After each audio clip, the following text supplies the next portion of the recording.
경찰이 물어보는 것만 답변하다 오면 나한테 유리한 것들을 얘기하지 않고 오는 경우가 정말 많습니다. 그런 다음에 나와가지고 뭔 생각해요? 깜빡했다. 그래가지고 다음에 가가지고 그런데 수사관님 제가 지난번에 이거 정말 너무나 중요한 내용이었는데 그때 깜빡하고 얘기하지 않았습니다 라면서 얘기하려고 하면 수사관이 뭐라고 할까요? 왜 그렇게나 중요한 걸 그때 얘기하지 않고 이제 와서 얘기합니까? 어디 변호사 사무실 가서 코칭받고 거짓말 하시는 거 아니에요? 라고 얘기를 하기 때문에요.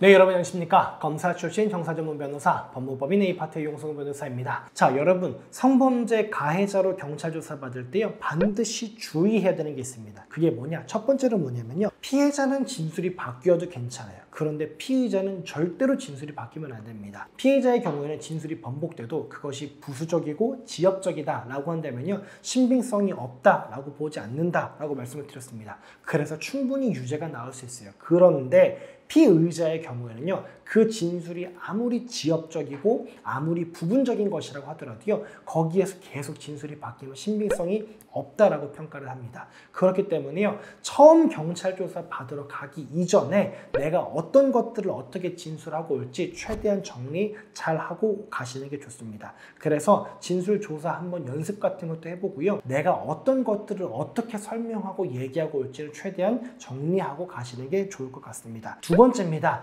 경찰이 나한테 물어보는 것만 답변해서는 안 되고요 내가 어떤 부분들을 얘기할지 미리 정리하고 가시는 게 좋습니다. 수사라는 건 뭡니까? 경찰은 기본적으로 이 사람한테 혐의가 없네, 내가 당신의 무고함, 억울함을 밝혀주겠습니다 라고 진행되는 게 경찰 조사가 아니에요.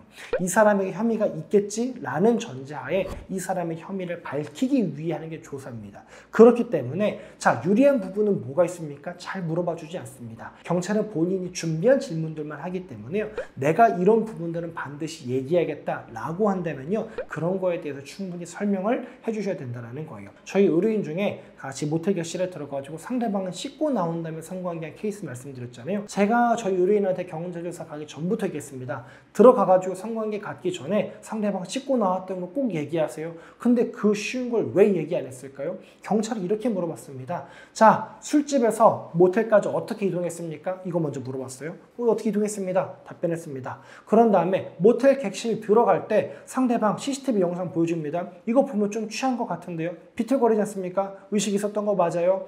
네, 있었습니다. 대답했습니다. 그런 다음에 물어봤던 게 뭐였냐? 피해자는 모텔 객실에 들어간 다음에 더 이상 의식이 없었고 그런 다음에 의식을 차려보니 이미 성관계 도중이었다라고 얘기를 합니다. 성관계 어떻게 시작된 거예요? 라고 물어보니까 자연스럽게 시작이 됐습니다. 저희 눈이 맞아가지고 서로 간에 얘기하다가 스킨십이 시작이 됐습니다 라고 진술했는데 그 중간 사이에 뭐가 빠져 있을까요? 그러니까 모텔 객실에 들어가가지고 성관계를 시작하기 전 그 전까지 관계에 있어서 서로 어떤 대화를 했고 상대방이 왜 씻고 나왔고 이런 부분들을 내가 대답할 시간이 전혀 주어지지 않았습니다.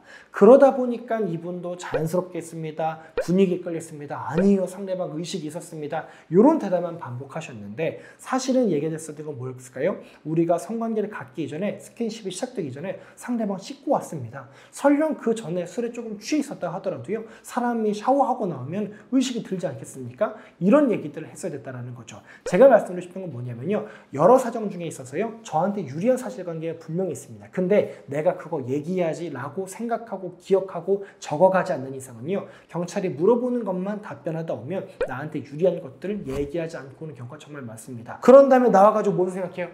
깜빡했다. 그래가지고 다음에 가가지고 그런데 수사관님 제가 지난번에 이거 정말 너무나 중요한 내용이었는데 그때 깜빡하고 얘기하지 않았습니다 라면서 얘기하려고 하면 수사관이 뭐라고 볼까요? 왜 그렇게나 중요한 걸 그때 얘기하지 않고 이제 와서 얘기합니까? 어디 변호사 사무실 가서 코칭받고 거짓말 하시는 거 아니에요? 라고 얘기를 하기 때문에요 반드시 경찰 조사 받으러 가기 전에 나한테 유리하게 뭔지 한번 저희가 정리해 보시고 그런 것들 충분히 얘기해 오시는 게 좋을 것 같습니다. 오늘 영상 한번 마무리 접어보도록 하겠습니다. 성범죄 가해자로 경찰 조사 받게 되시면요 많은 분들이요 생각보다 경찰 조사를 못 받고 오세요. 그런데 옆에서 지금 요거 얘기하셔야죠. 이런 것들을 조언해 주는 게 변호사의 역할이거든요. 그러니까 성범죄 사건으로 조사받게 됐다고 하신다고 한다면요 아무리 명백해 보이는 사건이라고 할지라도요 변호사 선임해서 같이 조사 받으시는 게 좋을 것 같습니다. 오늘 영상 보시고 궁금한 점 있으시면 댓글 남겨주시면요 친절하게 상담 진행해 드리겠습니다. 고맙습니다.